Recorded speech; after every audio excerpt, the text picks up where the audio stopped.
Hello, I'm Soraya Mia and you're watching It's About Youth. While climate change affects everyone, it does not affect everyone equally. The vulnerability to climate change is exacerbated by inequity and marginalization linked to gender, ethnicity, as well as low income, among others. But today we're going to discuss how climate change disproportionately affects women and girls, and why it's important to draft policies surrounding climate change with gender-sensitive lens. With our guest today, Shakila Zen, who is an environmental activist from Persatuan Aktivis Sahabat Alam, KUASA, as well as Michelle Chu, who is the Youth Commission member for Asia-Pacific region of the International Federation of Red Cross, or IFRC. Welcome to the show, ladies. Thank Nice you. to meet you. Thank you, Mia. So let's just get into the topic. We begin with Shakila. How do you think the effects of climate change is different for the marginalized communities? Okay, thank you, Mia, for this question. I think, first of all, I have to explain about what is marginalized, okay? So for me and for my Persatuan, we think marginalized communities are from indigenous people, children, women, and from low-income groups, which is, we want to talk about more about women today, yeah? So when we talk about how climate change can affect marginalized communities, we can see how often in Malaysia we get air pollution, we get flooded and everything, right? So if we talk about marginalized communities, which is women and other sort of groups, we can say they don't have any privilege to work from home if this thing happen, you know. So let's say we have haze for 10 days or 20 days in Malaysia. They don't have that privilege to work from home. So they have to go out and they have to face all the haze, all the things outside. And mostly they work from outside, you know. They don't have any specific office, they don't have any specific buildings and everything. So they work closely with nature and everything. So they will impacted fully from that. And as we can see from recent flood event, which is women are very prone to this, I think, like, we don't have really good method, method and access for women. As we can see last year or last 2 years, when we have like one pregnant lady, she got I mean, like, she get birth at pusat pemindahan and everything, and things like this, you know. Yeah. And if we have heat wave and everything, women and children will affected more than men actually. So this is things like sometimes we lack or we don't see the correlation between climate change and how it affects women and children. Yeah. I mean, like, I really like your point that you're just highlighting the effects. We're not saying that anybody or is, I mean, yes, a lot of the communities, some are affected worse than others, and we fail to see that sometimes. You know, we just generalize how effects of the impacts of climate change can affect maybe the general population. Exactly. But Michelle, you have been into volunteering work for since you were 13 years old. That's a very long time. But in your years of experience, right? Why do you think climate change sort of exacerbates like the existing gender inequalities, particularly for women and girls? I think like a lot of what Shakila has mentioned earlier, in the sense that disasters, especially when we talk about disasters that are induced by climate change, do discriminate in the sense that people who often have less resources find it more difficult to access assistance or access help to help them to sort of like mitigate the effects of these disasters. On the other hand, of course, when you're more privileged, you would also have more networks and resources that would be able to help you to alleviate yourself from the crisis situation better.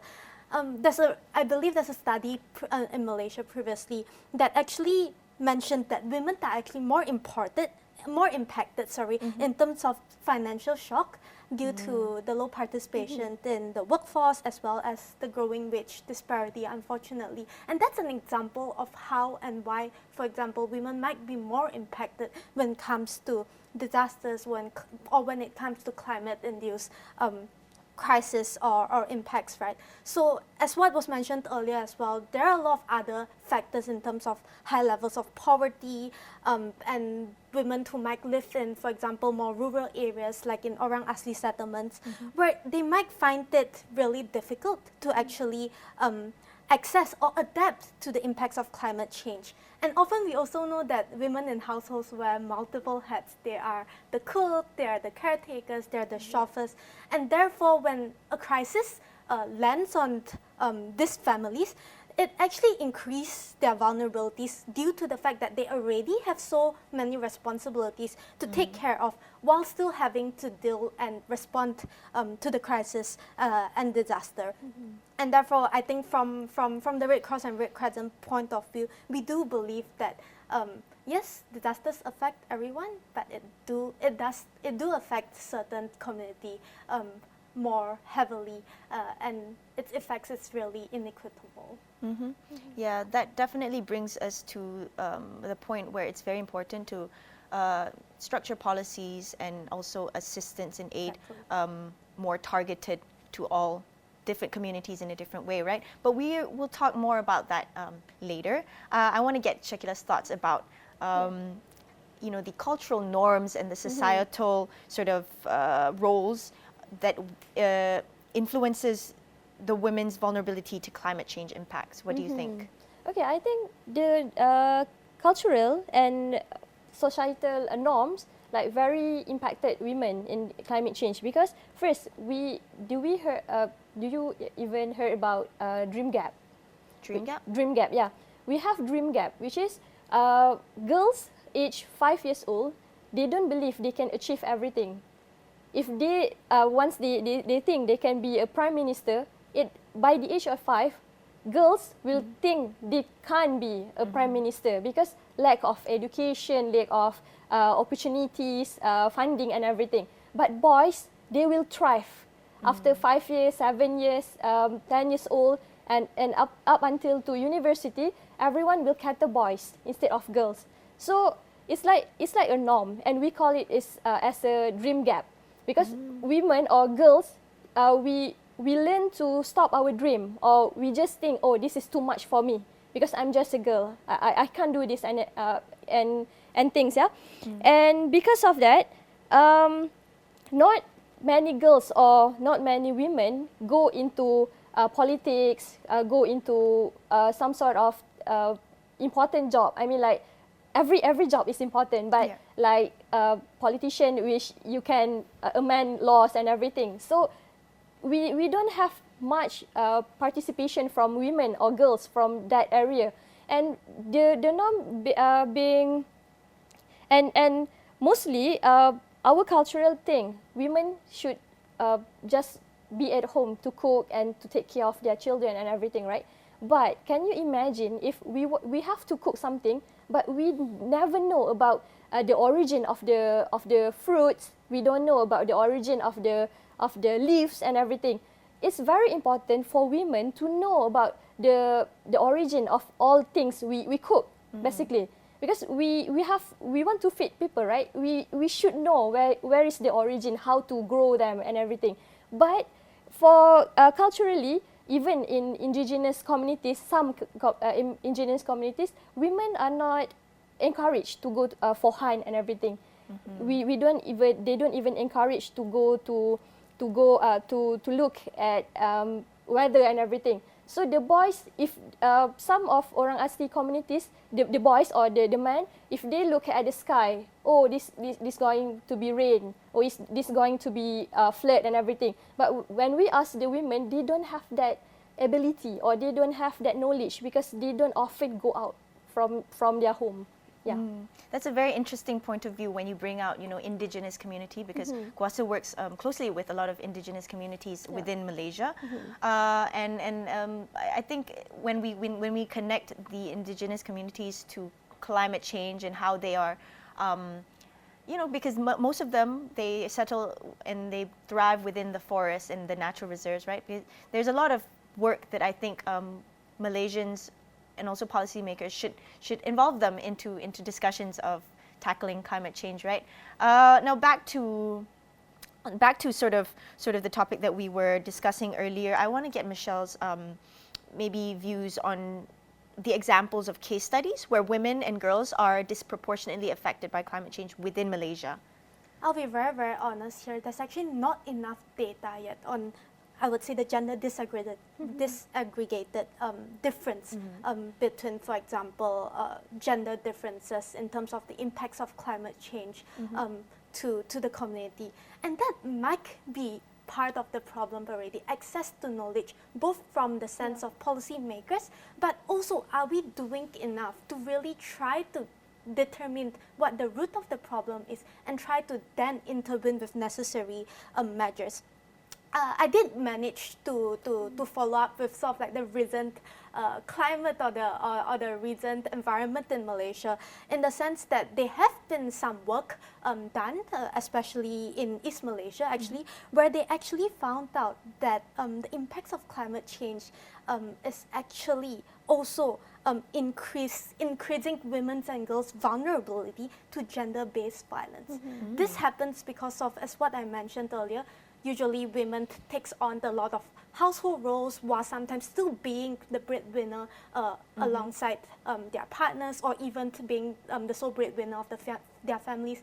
And when they already have so much responsibilities, and when calamities happened to them, the household situation might be a bit more chaotic, and therefore that makes them a bit more vulnerable to gender-based violence that might happen due to rise of emotions and stuff like that. And this really, really disrupts the livelihoods and well-being of women and hinder them from continuous progression, development, and to achieve success.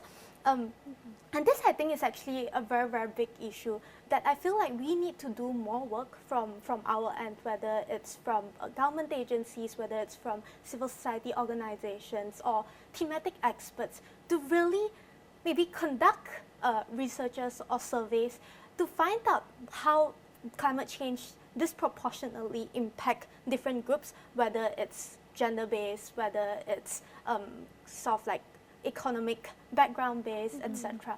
Because that would help us to go very, very far in policy making. I know right now climate is the hot issue. Everyone wants to talk about climate. It seems very cool to talk about climate. But if we really want to make progress and really solve the root of issue and progress better as a nation and a whole world, then we need to start stepping in the right places. Yeah, definitely with more data. I think that's where we lack in many of the issues that we try to tackle. It's because of lack of data, lack of sort of targeted data, right? But I guess you know what the government is doing when it comes to the initiative like Padu, which is aiming to target more of the communities in a different way wherever it's needed, right? But now when we talk about climate change and how it disproportionately affects girls and women and also the marginalized communities, like both of you have mentioned earlier, I don't want to get people to misunderstand the fact that some might say, okay, climate change impacts, women, but what about men? They impact men as well, impact, all communities. It's not to say that it doesn't impact others, it does. However, we're just here to highlight the issue where policies should be targeted, or it should be with a gender lens, because people generalize how things work, right? So maybe Shakila, you would like to elaborate on this? Okay, I think on that, if we see about the flood 2 years back, is it? Or recent flood lah, kan? If we can see when we put everyone in same, we call it, in the same boat, in the same center for flood and everything, they like if men get 10 toilets, women also get 10 toilets. But apparently, women will use toilet longer than men. So basically, apparently or logically, we should try to add more toilets for women. Because why women go for toilet for longer hours? Not because they want to make up, touch up and everything. No, because for sanitary purpose. Yeah. They have periods. They have what we call it keputihan and everything, right? They have everything. They have to sort everything. And in our culture, we have like this modesty. Women can just change their clothes at the center of people and everything, but men can. Kids can, but women, we have to change our clothes. We have to keep our modesty and everything, even in disaster event, you know. So when we put everything equally, when we think men have 10 toilets, so women should have 10 toilets, this is a very wrong concept, because women usually will take longer time at the toilet and everything. And when we talk about why women impacted more, because in flood area or when disaster, women have to take care of their sanitary pads and everything. So even if we think about it, if we think more about it, we just talk about period poverty just recently. I think just 1 or 2 years, because we don't have enough women participation or women politicians to talk about this. Because before this, we think, oh, men and women impacted equally. But when we think more and more and more, I think this is not the real issue. The real issue is like women will affected more because we have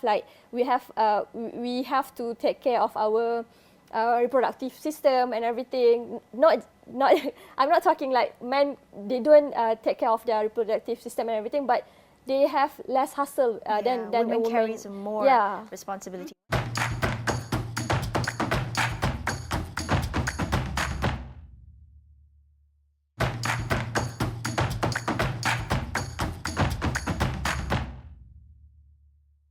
Everybody gets access to aid as well as the acknowledgement of how to deal with this in a better way. So how can policymakers integrate gender perspectives into climate change mitigation and adaptation strategy? Maybe Michelle, you'd like to give your thoughts on this? Yeah, I believe, for example, during the pandemic era, the Malaysian Red Crescent Society actually has done a number of perception surveys during and targeted towards the COVID-19 pandemic to sort of understand people's perceptions on the virus and on vaccines, for example. I think similar efforts could actually be replicated, but like we mentioned earlier, to focus more on things such as gender differences, that is more related to climate change mitigation and adaptation efforts, because we really need to know what sort of information gaps exist out there and what solutions that communities themselves propose. I think this is very, very important.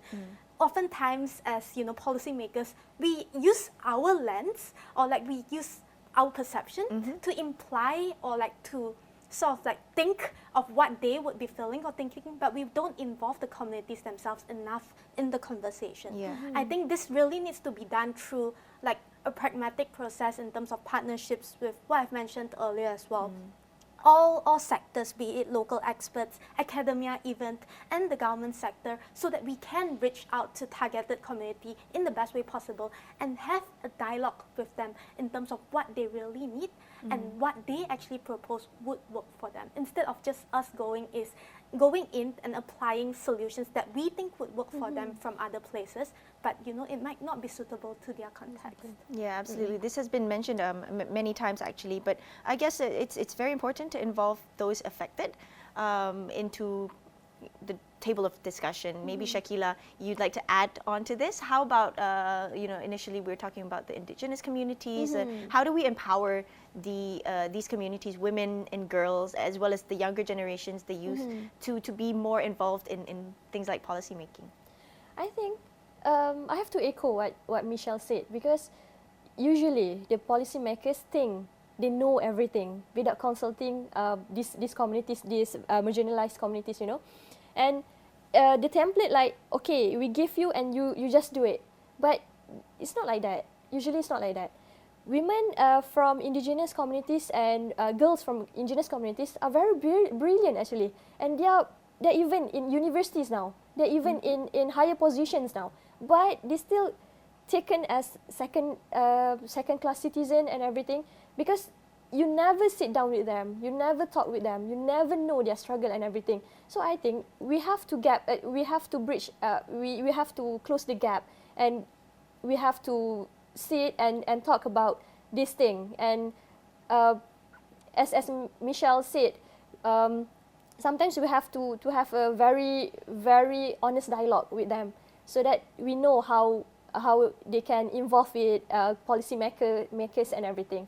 So I think in this 2024, we have to stop to think Indigenous people are stupid people, or they are very lacking and everything, because they are very brilliant. They are very, very good at navigating the ecosystem, the environment. They even thriving when they have like a very modern setting. They are thriving. They are go to universities and everything. So just open your hand and please sit with them, I think. Yeah. Yeah. I mean, it's also something where Malaysians ourselves, I don't know, is it a generational thing, or like people are not used to integration between the communities, right? But I mean, it's always beautiful to see Malaysia and the many communities and many races that we have, and I think we could even thrive more with more discussions among everyone. Now, Michelle, what about you? How do you think Malaysia or like the government could empower more youth to get involved into climate change activism, policy making, and such? I think that empowerment is a really, really big word. And, you know, a lot of times we talk about youth empowerment without really understanding what it means, and then it becomes a process of tokenization for young people, like youth washing in that sense as well. Yeah, so I think, like as I mentioned earlier, if we want to mitigate or adapt to climate change, we need to rely on climate active communities, and we need to ensure that the diverse voices are listened to and included. And how do we actually realize that or ensure that? They need to trust us, and they need to feel like we are willing to open our doors to actually listen to them. And the other thing is, for example, if we're talking about communities in rural settlements, around Asli communities, and trying to engage young people from those communities, I think we also really need to take into account what are the appropriate measures. For example, the digital divide that we have across urban-rural areas. If we're doing things, for example, or consultations solely online, would these people actually be able to access? And of course, when we're working with the younger generation in terms of children, adolescents, or young people in that sense, I think we also need to ensure that they are aware of some child protection and safeguarding policies that are in place for them, just in case throughout the process, you know, although I think we are trying to create that safe space for them, but incidents happened, and we need to empower them to ensure that they know how to reach out to what is the right channel to go through, and to speak up to whenever they face any soft exploitation throughout the process. Because if we create that safe environment for them, then we'll provide the confidence for them to engage with us into topics that they themselves also care about. Yeah, that's also interesting that you point out the safe environment, or something that we don't really think about because activism is something that a lot of us, you know, feel passionate to do, and then many girls and women like to involve themselves into this, but then we forget to think about the safety behind this. Shakila, what about you? Have you had any experiences, as in within, you know, the activism industry? What do you think is important for people to be aware about, especially when we're talking about women and girls, you know, being on the field? Have any thoughts? I think what Misha said. Yeah, we have to create space, safe space, which is sometimes the perpetrator or the monsters is among who help them actually. So we have to make sure all the field are safe for women, for children, and yeah, for marginalized communities, you know. And sometimes when we do activism, or when we do volunteerism, we think like we are the savior, but we are not actually. We came to assist, and I think we came to not assist. I think we came to learn with them, and sometimes they are very good, and they are like very much brilliant than us actually. And throughout my journey as an activist and a volunteer, I think I learned a lot from community, indigenous community. I don't even know how to look at sea and pasang surut and everything, right? So after I go with them, I befriend with them and everything, I know about it. And this is not something you learn from school and everything. And please, when you go or you do work with marginalized community or indigenous community, please think we are the same. We came to learn. We came to what we call it, interact and to know each other, so that all these crises, all the problems will be solved nicely. Yeah. I like that point, especially when you say, you know, we are the same. Sometimes we come into a community and then we seek to learn their knowledge and they seek to learn ours as well. So that's a very great way to look at it. Now we have just about 1 minute left. You did mention a little bit about youth washing or greenwashing, something or this climate word that people like to use. What are your thoughts about this? Maybe you'd like to elaborate a bit more. I think in terms of that, people in power really need to stop thinking about what's the most sexy thing that's going on out there and trying to turn those issues into advantage, whether it's for personal or political gains. I think let's all get back to the heart of communities and really listen to what their needs and their asks are, and let's work with them to ensure that we collectively we can actually try to mitigate. And I would say it's not enough to respond anymore only when, for example, extreme weather events happen, but we really need to proactively safeguard communities together with local community actors. Yeah, that's a very great way to end the conversation. I wish we had more time. However, that's all the time that we have. I guess the message really is that, you know, it's very, very important to involve all the communities, to listen to all of the voices, especially those who are more impacted, especially when we're talking about tackling or mitigating climate change in Malaysia. But that's all the time we have. My name is Soraya Mia, and we'll see you again in the next episode.